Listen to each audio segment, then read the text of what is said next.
Welcome to your success with Preet Gill. English master cadre के साथ साथ हम इंग्लिश लेक्चरर की भी प्रेपरेशन करेंगे।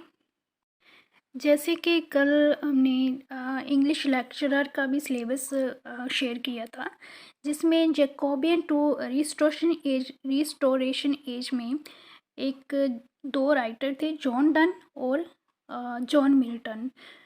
और हम सबसे पहले जॉन डन कवर करेंगे। जॉन डन, जिनका के टाइमलाइन देख सकती हो आप, 1572 से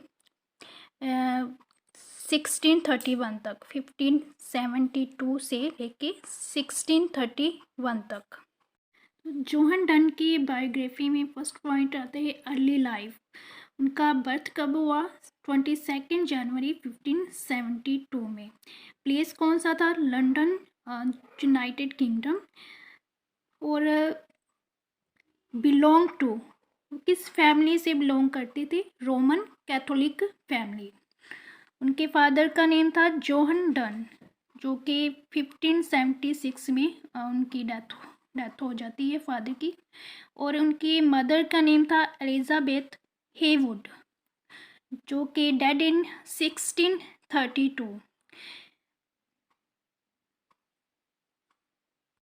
और उनके ग्रैंडफादर का नेम था सेंट थॉमस मोर, जो कि एक फेमस कैथोलिक मार्टियर थे।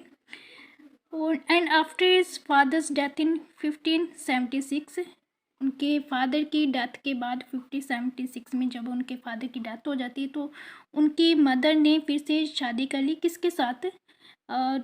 डॉक्टर जॉन साइमंड्स, जो कि एक सर्जन थे। नेक्स्ट पॉइंट, उनकी एजुकेशन डिस्कस करते हैं। 1583 में उन्होंने ऑक्सफोर्ड यूनिवर्सिटी में एडमिशन ली थी, हार्टफोर्ड ऑक्सफोर्ड यूनिवर्सिटी। एंड 1591 में thieves in legal school London में। ठीक है। नेक्स्ट, उनकी मैरिड लाइफ। तो 1601 में उन्होंने सीक्रेटली मैरिड एन मोर से शादी की सीक्रेटली। और उन दोनों की फैमिलीज उनकी इस शादी को उन्होंने अप्रूव नहीं किया। इस शादी की वजह से जॉन डन को प्रिजन भी जाना पड़ा शॉर्ट पीरियड के लिए, but he was released shortly when there marriage was legally approved. जब उनकी मैरिज लीगली तौर पर अप्रूव हो गई तो उन्हें रिलीज़ कर दिया गया।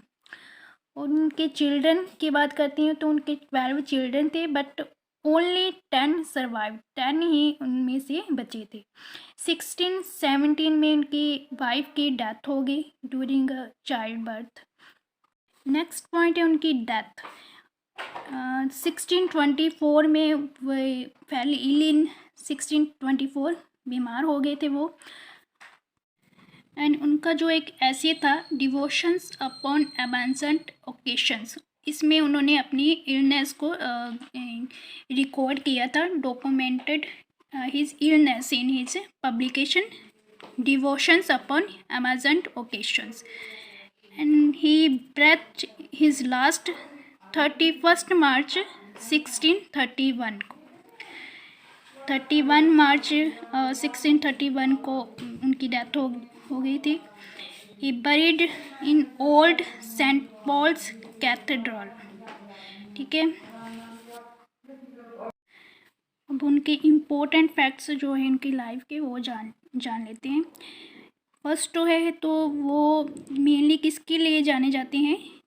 Metaphysical school of poetry, chief exponent of the metaphysical school of poetry.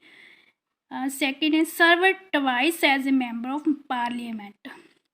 First time in 1601 and second time in 1614. तो वो मेंबर भी रहे थे पार्लियामेंट के। एंड थर्ड है, he wrote masterpieces in his life. Masterpieces लिखे थे उन्होंने अपनी लाइफ में, but his collected poems appeared posthumously. पर उनकी जो पोइम्स थे कलेक्टेड वो कब अपीयर हुई? उनकी डेथ के बाद, पोस्टुमसली। नेक्स्ट है John Donne's impacts on future literature. Future literature पे जॉन डन के क्या क्या इम्पैक्ट्स थे, उन्होंने किन राइटर्स को इन्फ्लुएंस किया? He influenced many poets and writers such as Robert Browning, T S. Eliot, W.B. yeats। ये नाम आपको याद रखने हैं, पूछे जा सकते हैं। तो अब इनके वर्क्स डिस्कस करते हैं।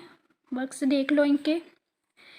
इन्होंने नॉन फिक्शन में पहले तो बायोथनाटोस 1608 में, इसका ग्रीक मीनिंग क्या है? Life and death. जो उनकी डेथ के बाद पब्लिश हुआ था, ठीक है।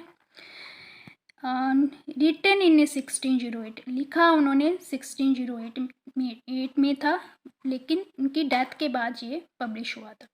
सीयूडो मार्टियर 1610 में, इग्नेशियस एज कॉन्क्लेव 1611 में, an anatomy of the world 1611, the first anniversary 1612, devotions upon emergent occasions ये 1624 में, और एंड में उन्होंने अपनी कुछ पोइम्स लिखी थी 1633 में। ये उनकी डेथ के बाद ही पब्लिश हुई। 1631 में उनकी डेथ हो जाती है, 1633 में ये पोइम्स पब्लिश हुई हैं। इसमें कौन कौन सी पोइम थी? होली सोनेट थे, a hymn to God the father, the flea, good morrow, the sun rising, the canonization, a valediction, forbidding mourning, जो कि मेटाफिजिकल कॉन्टेक्स्ट से वो इम्पोर्टेंट हैं ये सभी पॉइंट्स। आई होप इस इंफॉर्मेशन से आपकी कुछ हेल्प हुई हो। तो थैंक यू।